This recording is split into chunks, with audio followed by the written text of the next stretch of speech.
तिब का पेशा बन गया है, उसूलन ये पेशा नहीं होना चाहिए, ये खिदमत होना चाहिए।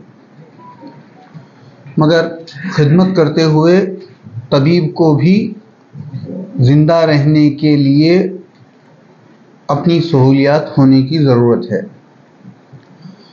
तो यहाँ एक तनासुब बरकरार रखना होता है खिदमत में और मेयार में, क्योंकि तिब के भी मुख्तलिफ मेयार हैं।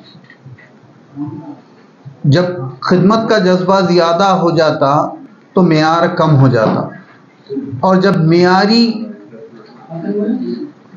तिब की खिदमत करना चाहते तो खिदमत का जज्बा कम हो जाता। हमारा मकसद यहाँ वेस्टर्न ये है कि मेयार भी बरकरार रखा जाए और खिदमत का जज्बा भी उरूज पे लाया जाए।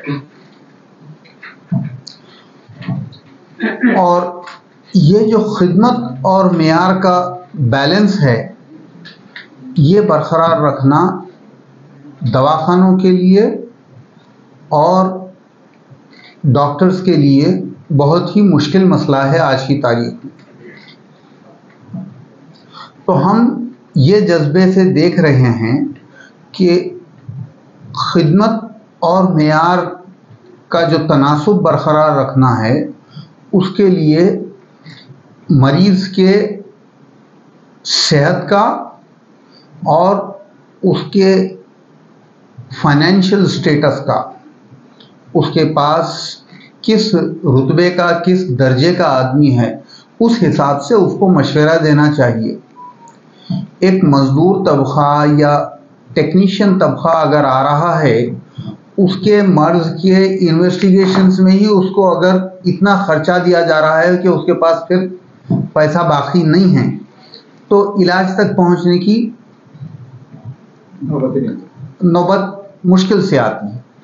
तो हमारा नस्बुल ऐन अब इस वक्त ये है कि जो भी आदमी आए, बेहतर से बेहतर मेयार की खिदमत करते हुए खिदमत का मौका बरकरार रखा जाए, ना कि जो है उसके जेब खाली कर दे के उसको बढ़ा दिया जाए। तो हम इस कोशिश में हैं और ये देख रहे हैं कि जो बैरून तबका यहाँ आया हुआ है, ज़्यादातर लेबर क्लास हैं, कुछ टेक्नीशियंस हैं और कुछ गुत्तेदार हैं। ये अलग अलग लेवल पे हैं ये लोग।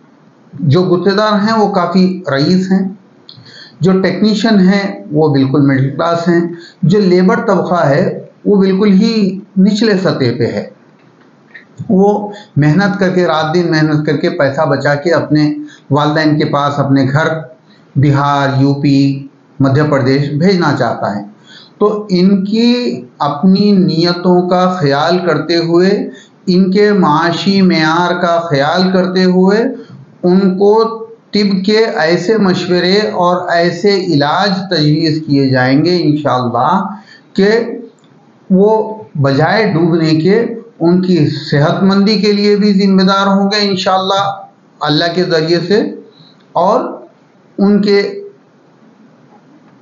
माशी बदहाली को भी रोकने की कोशिश करेंगे इंशाअल्लाह। तो हमारा नज़्बुल ऐन ये है कि मियारी खिदमत हो, साइंसी एतबार से अप टू द मार्क हो, और जितनी हो सके किफ़ायत शारी से। मर्ज़ बाज़ तवील होते हैं, बाज़ बिल्कुल एक दिन में कम होने वाले, 2 दिन में कम होने वाले। मर्ज़ के एतबार से ख़र्चे का ख्याल करके उनको ऐसे तजावीज़ पेश किए जाएँ कि उनका इलाज भी हद दर्जे बेहतर हो और उनके अखराजात भी कम से कमतर हों। ये हमारा नज़्बुल ऐन है। तो इसी एतबार से हम ये देखे हैं कि शुमाली हिंद से आने वाले, बिहार, यूपी या वस्ती हिंद से आने वाले मध्य प्रदेश, राजस्थान के लोग, या फिर मशरिक़ी हिंदुस्तान से आने वाले बंगाल, आसाम वगैरह के लोग जो यहाँ पर हैं, उनको एक तो लैंग्वेज का प्रॉब्लम है ज़बान के एतबार से, और वो लोग काफ़ी मेहनती हैं और पूरी तरीके से समझ नहीं सकते कि उनके लिए क्या इलाज तजवीज़ किया जाए। और जेब में जितना पैसा होता है बिल्कुल इम्तिहानात में खर्च कर दे के फिर इलाज के लिए परेशान घूमते रहते। तो ये तनासुब बरकरार रखते हुए,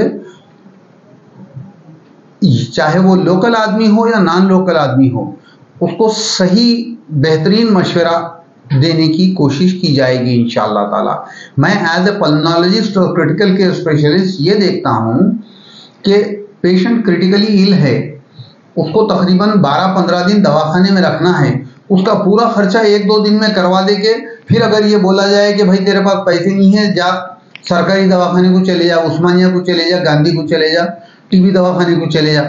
तो ये हमारा डॉक्टर्स का फर्ज ये बनता है कि उसको उसके एतबार से इम्तिहानात किए जाएं जो ज़रूरी हैं और इलाज तजवीज़ किया जाए जो वो अफोर्ड कर सकता है। मैं समझता हूँ इस कोशिश में वेस्टर्न हॉस्पिटल हद तक इम्कान कामयाब होगा, जब तक कि सबकी नीयतें अपनी जगह ये हैं कि खिदमत के साथ साथ मेयार बरकरार रखा जाए। अस्सलाम वालेकुम। मेरा नाम डॉक्टर मोहम्मद इमरान है। मैंने MBBS जो किया है वो grant medical college JJ hospital Mumbai से किया है।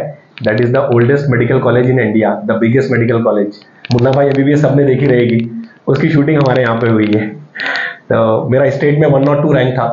मैंने MBBS करने के बाद DNB इंटरनल मेडिसिन से किया शादान मेडिकल कॉलेज से, और उसके बाद इमरजेंसी एंड क्रिटिकल केयर में फेलोशिप किया है। उसके बाद मास्टर्स किया है डायबिटोलॉजी में। आफ्टर MD मेडिसिन मैंने मास्टर्स किया डायबिटोलॉजी में, और अन्नामलाई यूनिवर्सिटी तमिलनाडु से, और कार्डियोलॉजी में फेलोशिप किया किम्स सिकंदराबाद से। जी, मैं मालेगांव महाराष्ट्र में 35 बेडेड हॉस्पिटल चलाता था। वहाँ से एक्चुअली हैदराबाद में शिफ्ट, अभी दो महीने हुआ है हैदराबाद शिफ्ट होने का। उसका सबसे बड़ी वजह यह है कि मेरी अहलिया जो है डॉक्टर शादान कादरी, वो उनका यूरोलॉजी कंप्लीट हुआ है, और माशाल्लाह से वो पहली खातून मुस्लिम यूरोलॉजिस्ट है पूरे आंध्रा और तेलंगाना में। तो मतीन सर वगैरह की सरपरस्ती में हम लोग हमेशा से काम करते आए हैं under umbrella of doctor Mateen sir. Mateenuddin Saleem sir is a legend in Hyderabad में हर कोई उनको जानता है। तो उन्होंने ये सजेस्ट किया कि अगर पहली खातून यूरोलॉजिस्ट है तो आप उनको गांव में ले जाके उनका टैलेंट ख़राब मत करो। तो सिर्फ उनके कहने पे मैंने 35 बेडेड हॉस्पिटल बंद किया है और हैदराबाद शिफ्ट हुआ हूँ। उनकी सरपरस्ती में यहाँ पर मैंने हॉस्पिटल में, वेस्टर्न हॉस्पिटल में काम करना शुरू। मैं यहाँ पे आके हॉस्पिटल खोलना चाह रहा था, लेकिन मतीन सर ने बहुत सख्ती से मना किया कि हैदराबाद में हॉस्पिटल खोलना और हॉस्पिटल चलाना 35 bedded, it's not a peanut.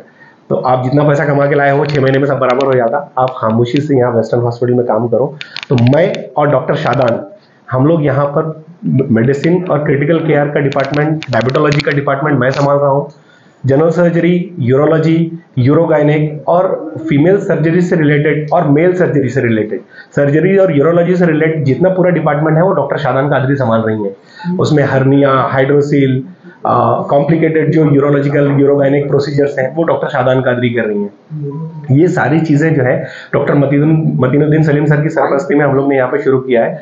हम लोगों का विजन ये है कि we should be available, affordable and accessible to all, चाहे वो लोकल रहो चाहे नॉन लोकल रहो, हम हर एक के लिए अवेलेबल रहना और इतना अफोर्डेबल रहना कि हम अपनी क्वालिटी और अपना स्टैंडर्ड मेंटेन करते हुए और हमारा जो लेवल ऑफ केयर है वो सबके लिए अफोर्डेबल रहना।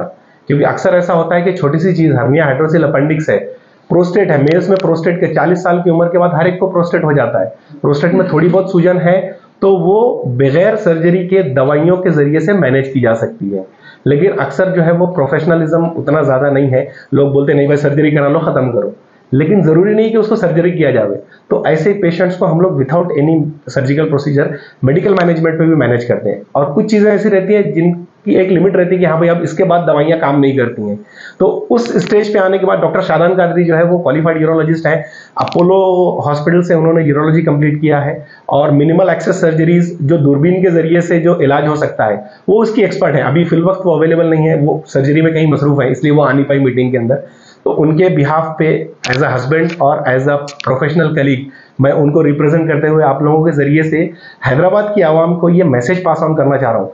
हम लोग ने जो सबसे अहम चीज़ जो नोटिस की है, मुस्लिम खवातीन जो हैं अपने जो अंदरूनी मसाइल हैं वो किसी को बताने के लिए मरना पसंद करती हैं, लेकिन किसी को बताना पसंद नहीं करती हैं।